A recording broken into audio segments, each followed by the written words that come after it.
दोस्तों, प्रधान शिक्षक परीक्षा में लगभग अभी 5 से 6 महीने बाकी हैं। जैसा कि पिछले वीडियो में मैंने आपके साथ चर्चा किया था, जो प्रिंट मीडिया के माध्यम से जो बातें सामने आई थी, अगर उसको आधार माने तो।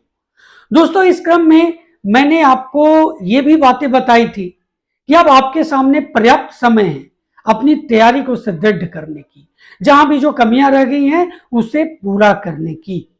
और मैंने आपको ये भी अपने चैनल के माध्यम से कहा था कि अब मैं फिर से आपके बीच में रिवीजन एक्सरसाइज के तौर पर डीएलएड सिलेबस और जीएस सिलेबस का फिर से तैयारी आपको करवाऊंगा, एक नए सिरे से। जो भी चीजें शेष रह गई हैं और जो भी चीजें आपको पहले जो मैंने तैयारी करवाई उसमें जो चीजें मिसिंग रह गई है, वो अब मैं इसे पूरा करने की कोशिश करूंगा। इस क्रम में मैंने आपको डीएलएड सिलेबस का यूनिट 1 का टॉपिक नंबर 1 बच्चे तथा बचपन, सामाजिक सांस्कृतिक तथा ऐतिहासिक समझ का डिटेल का वीडियो आपके बीच में रखा है दोस्तों। और आज मैं उसका एमसीक्यू लेकर के आपके बीच में उपस्थित हूं। देखिए, बच्चे तथा बचपन, सामाजिक सांस्कृतिक और ऐतिहासिक समझ का जो टॉपिक है, उसमें डिटेल में मैंने जो भी चीजें आपको बताई उससे रिलेटेड और कुछ अलग जो इसके अंतर्गत क्वेश्चन बन सकते हैं, उसका मैं एमसीक्यू संग्रह करके आपके बीच में लाया हूं। तो चलिए इस वीडियो को शुरू करते हैं और एक एक क्वेश्चन को ध्यान से देखते हैं। आगे बढ़ने से पहले अगर आप चैनल पर नए हैं या अभी तक चैनल को सब्सक्राइब नहीं किया है दोस्तों, तो चैनल को सब्सक्राइब कर लें, बेल आइकन को जरूर प्रेस करें ताकि आने वाले सभी वीडियो का नोटिफिकेशन सबसे पहले आपको मिल सके। तो चलिए वीडियो की शुरुआत करते हैं क्वेश्चन नंबर 1 से। दोस्तों, क्वेश्चन नंबर 1 है कि रॉस के अनुसार विकास की कौन सी अवस्था को मिथ्या परिपक्वता अवस्था कहा जाता है? मिथ्या परिपक्वता की अवस्था कौन सी है रॉस के अनुसार? देखिए, इससे और भी प्रश्न बनेंगे। पहले हम लोग यहां पर ऑप्शन देखते हैं और इसका आंसर जानते हैं। ऑप्शन क्या है? शैशवावस्था, बाल्यावस्था, किशोरावस्था और प्रौढ़ावस्था। उपर्युक्त में से कोई नहीं, उपर्युक्त में एक से अधिक। तो इसका जो सही जवाब होगा ऑप्शन नंबर बी होगा। रॉस ने बाल्यावस्था को मिथ्या परिपक्वता की अवस्था कही है। अब क्वेश्चन ये भी पूछा जा सकता है कि बाल्यावस्था को किस रूप में जानते हैं? तो बहुत से ऑप्शन रहेंगे, उसमें आपको मिथ्या परिपक्वता भी दिया जा सकता है। यह भी आ सकता है कि बाल्यावस्था को मिथ्या परिपक्वता की अवस्था किसने कही है? तो इसका आंसर रॉस हो जाएगा। तो आपने देखा कि एक प्रश्न से लगभग 3 क्वेश्चंस तैयार हो सकते हैं। 3 तरह से प्रश्न आपसे पूछे जा सकते हैं। क्वेश्चन नंबर 2 पर आ जाते हैं। 2 क्या है कि मानव विकास की सर्वाधिक महत्वपूर्ण अवस्था मानी गई है कौन सी? शैशवावस्था, बाल्यावस्था, किशोरावस्था या प्रौढ़ावस्था? तो इसका जो सही जवाब होगा वो ऑप्शन नंबर बी होगा, बाल्यावस्था। यानी मानव विकास की सर्वाधिक महत्वपूर्ण अवस्था बाल्यावस्था को मानी गई है दोस्तों। आते हैं क्वेश्चन नंबर 3 पर। क्वेश्चन नंबर 3 क्या है कि किंडरगार्टन पद्धति का विकास किसने किया? बहुत ही इंपॉर्टेंट क्वेश्चन है ये। वाटसन, थॉर्नडाइक, फ्रोवेल या बदाइमर?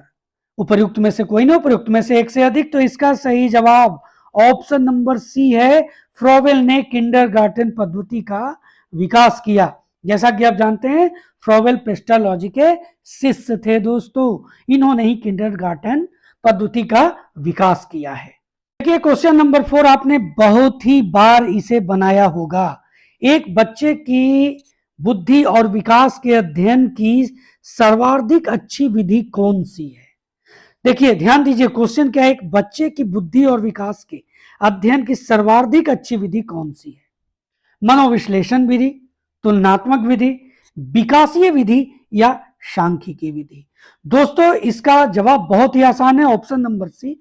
विकासीय विधि जो है वो एक बच्चे की बुद्धि और विकास के अध्ययन की सर्वाधिक अच्छी विधि है। अब बढ़ते हैं क्वेश्चन नंबर 5 की तरफ। देखिए, किस मनोवैज्ञानिक ने बचपन को जीवन का अनोखा काल कहा है? बहुत ही ये भी एक इंपॉर्टेंट क्वेश्चन। देखिए, जो भी क्वेश्चन मैं आज आपको बताने जा रहा हूं वो जो मुझे इंपॉर्टेंट लगा है, जो आपके एग्जामिनेशन में आने की संभावना बन सकती है, उसी को मैंने रखा है। तो जीवन का अनोखा काल बचपन को किस मनोवैज्ञानिक ने कहा है? ऑप्शन आप देख रहे हैं, जीन पियाजे, वाइगोत्स्की, क्रोल और ब्रूस, सिगमंड फ्रॉयड। तो इसका सही जवाब होगा ऑप्शन नंबर सी, क्रोल और ब्रूस ने बचपन को जीवन का अनोखा काल कहा है। यह बहुत इंपॉर्टेंट क्वेश्चन है, बीवीआई क्वेश्चन है। क्वेश्चन नंबर 6 है कि निम्नलिखित में किसे गिरोह की आयु भी कहा जाता है।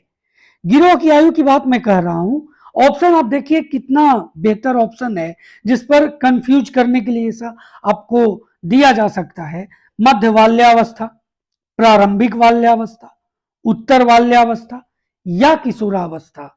दोस्तों देख रहे हैं यहां पर बाल्यावस्था को तीनों फॉर्म में बांटा गया है और कहा गया है कि गिरोह की आयु किसे कहा जाता है। यहां पर किशोरावस्था जो सबसे उपयुक्त लग रहा होगा आपको, यह भी यहां पर रखा गया है।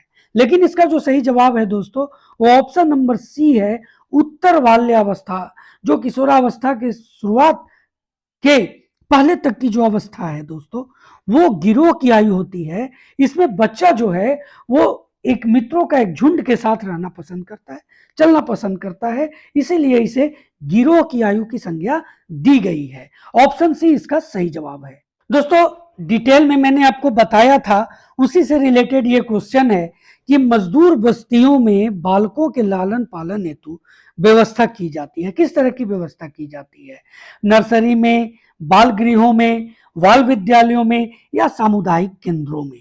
दोस्तों मजदूर बस्तियों में जो बालकों के लालन पालन हेतु व्यवस्था की जाती है, वो की जाती है ऑप्शन नंबर बी, बाल गृहों में। क्वेश्चन नंबर 8 भी बहुत ही इंपॉर्टेंट है कि विकास की किस अवस्था में बच्चे कल्पनाशीलता वाले खेल में सक्रिय रूप से भाग लेते हैं? किस तरह के खेल में? कल्पनाशीलता वाले खेल में। ऑप्शन देख रहे हैं, शैशवावस्था, प्रारंभिक बाल्यावस्था, मध्य बाल्यावस्था या किशोरावस्था। तो यहां पर कंफ्यूज नहीं होना है, जो सही जवाब होगा ऑप्शन नंबर बी होगा, प्रारंभिक बाल्यावस्था जो होता है, इसमें जो बच्चे होते हैं वो कल्पनाशीलता वाले खेल में सक्रिय रूप से भाग लेते हैं। क्वेश्चन नंबर 9 है, आप आके देख रहे हैं खाली जगह है। कितने महीनों की आयु के बीच अधिकांश बच्चे शब्दों को मिलाकर छोटे छोटे वाक्यों में बोलना शुरू कर देते हैं? 12 से 18, 18 से 24 महीना, 24 से 30 महीना या 30 से 36 महीना। उपयुक्त में से कोई नहीं, उपयुक्त में से एक से अधिक। तो इसका जो सही जवाब होगा 18 से 24 महीना जो समय है दोस्तों, यानी लगभग 1.5 से 2 साल के बीच में। ऑप्शन नंबर बी, ये जो समय है, इस महीने की आयु के बच्चे जो होते हैं वो 2 से 3 वाक्य शब्दों को मिला करके वाक्यों के रूप में बोलना शुरू कर देते हैं। क्वेश्चन नंबर 10 देख लीजिए। एक 1.5 से 2.5 वर्ष के बीच के बच्चे की शब्दावली जब 200 से 250 शब्दों और 2 शब्दों के उच्चारण तक पहुंचती है, तब इसे क्या कहा जाता है? टेलीग्राफिक भाषा, व्याकरणिक रूप, ओवर रेगुलराइज या वार्तालाप। उपयुक्त में से कोई नहीं, उपयुक्त में से एक से अधिक, जो बीपीएससी का ऑप्शन होता है दोस्तों, ऑप्शन नंबर ई। तो इसका जो सही जवाब होगा वो ऑप्शन नंबर ए होगा, टेलीग्राफिक भाषा, जो 1.5 से 2.5 वर्ष के बीच के बच्चे की शब्दावली 200 से 250 शब्दों और 2 शब्दों के उच्चारण तक पहुंचती है, उसको कहा जाता है। क्वेश्चन नंबर 11 बहुत ही महत्वपूर्ण है, जिन्हें बचपन की आधुनिक धारणा की उत्पत्ति का श्रेय दिया जाता है। यानी ये जो ऑप्शन आप देख रहे हैं, इनमें से किसे बचपन की आधुनिक धारणा की उत्पत्ति का श्रेय दिया जाता है?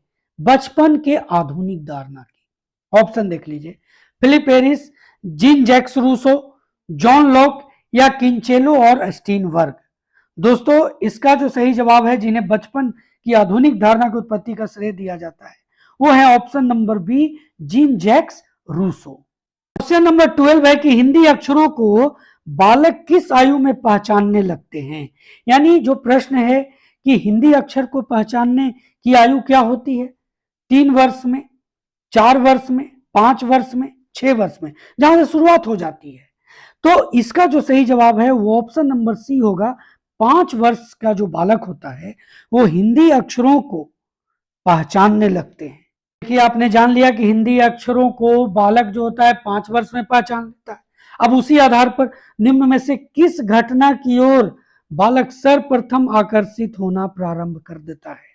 जब बच्चा होश संभालता है तो सर्वप्रथम आकर्षित होना किस घटना की ओर प्रारंभ करता है? प्रकाश, मां, ध्वनि या भोजन?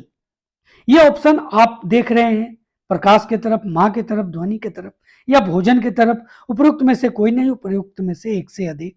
दोस्तों, ये इसमें कंफ्यूजन नहीं होना है। सबसे पहले जो बालक प्रारंभ करता है किस घटना की ओर आकर्षित होने का, तो उसका जो सही जवाब होगा वो ऑप्शन नंबर ए होगा, प्रकाश। चलिए इसी तरह का एक और क्वेश्चन देखते हैं। Question number 14। सूर्य बच्चे के साथ चलता है, उसके मुड़ने का अनुकरण करता है और बच्चे की बात सुनता है। यह कथन बालक के किस लक्षण की ओर इंगित करता है? कौन से लक्षण की ओर? प्राहम केंद्रीयता, केंद्रीयता, सजीव चिंतन या वस्तु स्थैर्य? दोस्तों, इसका जो सही जवाब होगा वो ऑप्शन नंबर सी होगा, सजीव चिंतन।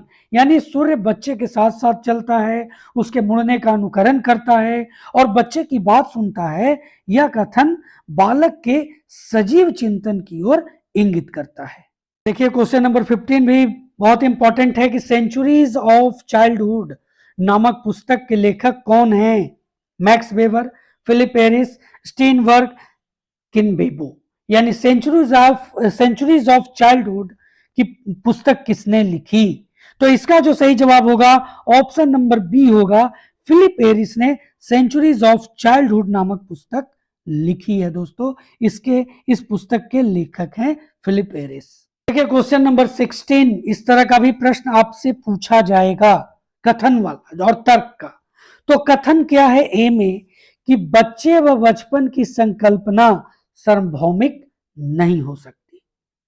और तर्क इसका है आर के रूप में कि बच्चे व बचपन की समझ में उनके सामाजिक सांस्कृतिक परिवेश की कोई भूमिका नहीं है। अब देखिए, ये जो है कि बच्चे और बचपन की समझ में उनके सामाजिक सांस्कृतिक परिवेश की कोई भूमिका नहीं है। आपका जो टॉपिक है दोस्तों, बच्चे तथा बचपन, सामाजिक सांस्कृतिक और ऐतिहासिक समझ, तो ये तो जो तर्क आर दिया जा रहा है ये तो होगा नहीं। इसलिए यहां पर जो आंसर होगा, जो आप ऑप्शन देख रहे हैं यहाँ पर, ए और आर दोनों सही है, आर ए की सही व्याख्या करता है। ए और आर दोनों सही है लेकिन आर ए की सही व्याख्या नहीं करता। ऑप्शन सी है ए सही है लेकिन आर गलत है। ऑप्शन डी है ए और आर दोनों गलत है। उपयुक्त में से कोई नहीं, एक से अधिक। तो दोस्तों, इसका जो सही जवाब होगा ना वो ऑप्शन नंबर सी होगा। ए जो है वो सही है, बच्चे व बचपन की संकल्पना सार्वभौमिक नहीं हो सकती, बिल्कुल। लेकिन बच्चे और बचपन की समझ में उनके सामाजिक सांस्कृतिक परिवेश की कोई भूमिका नहीं होती, यह बिल्कुल गलत है। इसलिए सही जवाब ऑप्शन नंबर सी होगा। देखिए क्वेश्चन नंबर 17 है कि बचपन में बालक की क्रियाशीलता के कारण उसमें कौन सी विशेषता पाई जाती है? ऑप्शन आप देख लीजिए। ऑप्शन ए है कि बालक की मांसपेशियों में वृद्धि होती है, अर्थात उसका शारीरिक विकास होता है। ऑप्शन बी है बालक में सीखने के साथ ही भाषा का भी विकास होता है। ऑप्शन सी है कि बालकों के मिलने जुलने एवं परस्पर एक दूसरे के साथ खेलने से उनमें भावात्मक विकास तथा सहयोग लेने देने की क्षमता का विकास होता है। ऑप्शन डी है सोचने विचारने की बौद्धिक क्षमता का विकास होता है। तो दोस्तों, ये जो आप देख रहे हैं कि कौन सी विशेषता पाई जाती है बचपन में बालक की क्रियाशीलता के कारण, तो option A, option B, option C, option D, ये सभी विशेषताएं पाई जाती हैं। इसलिए जो सही जवाब होगा वो ऑप्शन नंबर ई होगा, उपयुक्त में से एक से अधिक। क्वेश्चन नंबर 18 है कि वास्तव में माता पिता के लिए बाल विकास की अवस्था को समझना कठिन है। उपयुक्त कथन किसका है? दोस्तों, ऑप्शन आप देख लीजिए। कोल एवं ब्रूस के अनुसार, ब्लेयर जोन्स एवं सिम्पसन के अनुसार, रॉस के अनुसार, रूसो के अनुसार। ध्यान दीजिए, वास्तव में माता पिता के लिए बाल विकास की अवस्था को समझना कठिन है। ये जो कथन है ये है ऑप्शन नंबर ए, कोल और ब्रूस के अनुसार। इन्होंने ये बातें कही हैं कि वास्तव में माता पिता के लिए बाल विकास की अवस्था को समझना कठिन है। क्वेश्चन नंबर 19 है कि किस अवस्था में बालक के अंदर सामाजिक गुणों का विकास काफी हद तक हो जाता है? शैशवावस्था के अंत वर्ष में, बाल्यावस्था में, किशोरावस्था में या प्रौढ़ावस्था में। इसमें कंफ्यूज नहीं होना है, इसका जो सही जवाब होगा वो ऑप्शन नंबर बी ही होगा, यानी बाल्यावस्था में बालक के अंदर सामाजिक गुणों का विकास काफी हद तक हो जाता है। आ जाते हैं क्वेश्चन नंबर 20 की तरफ। 20 क्या है? तो 20 है दोस्तों की प्रतिद्वंदात्मक समाजीकरण की अवस्था किसे कही जाती है? शैशवावस्था, बाल्यावस्था, किशोरावस्था या प्रौढ़ावस्था? तो प्रतिद्वंदात्मक समाजीकरण की अवस्था, ध्यान दीजिएगा, समाजीकरण की अवस्था। किस तरह की समाजीकरण की अवस्था? तो प्रतिद्वंदात्मक।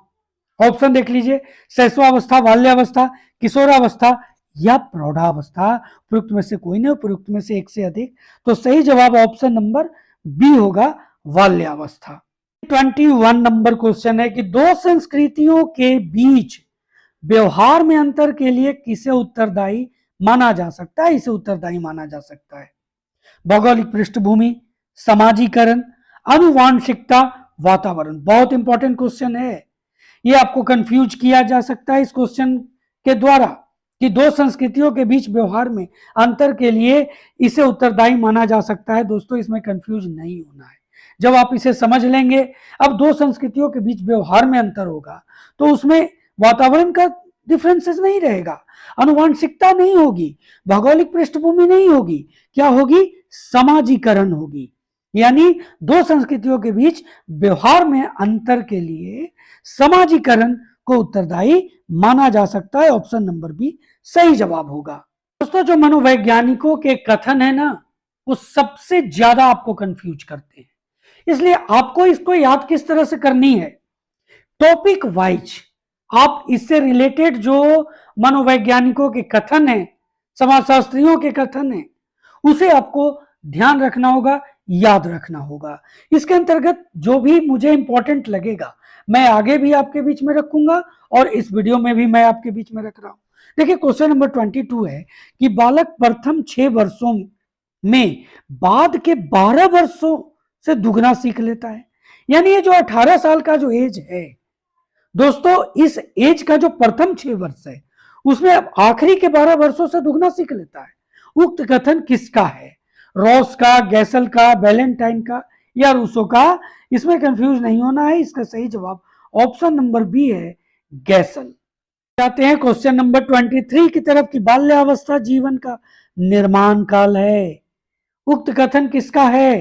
किलपैट्रिक का, कोल और ब्रूस का, ब्लेयर, जोन्स और सिम्पसन का या रॉस का? दोस्तों इसका सही जवाब ऑप्शन नंबर ए होगा, किलपैट्रिक का है ये कथन कि बाल्यावस्था जीवन का निर्माण काल है। देखिए बच्चे तथा बचपन से एक और इंपॉर्टेंट क्वेश्चन आपके बीच में मैं रख रहा हूं, 24 नंबर क्वेश्चन। किनका विचार है कि शायद ऐसा कोई खेल हो जिसे 10 वर्ष के बालक ना खेलते हैं? कोले का, रॉस का, कोल और ब्रूस का या स्ट्रेंग का? तो दोस्तों इसका सही जवाब ऑप्शन नंबर डी होगा, स्ट्रेंग का यह कथन है कि शायद कोई ऐसा खेल हो जिसे 10 वर्ष के बालक ना खेलते हैं। क्वेश्चन नंबर 25 है कि किस मनोवैज्ञानिक ने अपने 3 वर्षीय पुत्र का अध्ययन किया? पेस्टोलॉजी, वाटसन, स्टैनले हॉल या जेम्स सल्ली? तो इसका सही जवाब होगा ऑप्शन नंबर ए, पेस्टोलॉजी। देखिए पेस्टोलॉजी ने अपने 3 वर्षीय पुत्र का अध्ययन किया और पेस्टोलॉजी का प्रभाव, पेस्टोलॉजी के शैक्षिक चिंतन एवं प्रयोगों का प्रभाव शिक्षा के सिद्धांत एवं प्रयोग दोनों पक्षों पर पड़ा। बच्चों के मनोविज्ञान और सीखने के मनोविज्ञान पर आधारित होने लगी। अब तक बच्चों को कठोर नियंत्रण में रखा जाता था, पेस्टोलॉजी के प्रभाव से दोस्तों उनके साथ प्रेम एवं सहानुभूति पूर्ण व्यवहार किया जाने लगा। ये थे पेस्टोलॉजी। तो दोस्तों यह था बच्चे तथा बचपन, सामाजिक, सांस्कृतिक और ऐतिहासिक समझ का एमसीक्यू का वीडियो। जो भी 25 क्वेश्चंस मैंने आपके बीच में रखे हैं वो बहुत ही इंपॉर्टेंट है दोस्तों। इसके अतिरिक्त जो भी और क्वेश्चंस अगर मुझे मिलेंगे वो मैं आपके बीच में प्रैक्टिस सेट के माध्यम से लाऊंगा दोस्तों, और कोशिश करूंगा कि कोई भी प्रश्न आपके एग्जामिनेशन से पहले न छूटे। तो दोस्तों मिलते हैं अगले वीडियो में एक नए टॉपिक के साथ, चाहे वो डीएलएड सिलेबस से हो या फिर जीएस सिलेबस से हो। दोस्तों अगले वीडियो तक जय हिंद।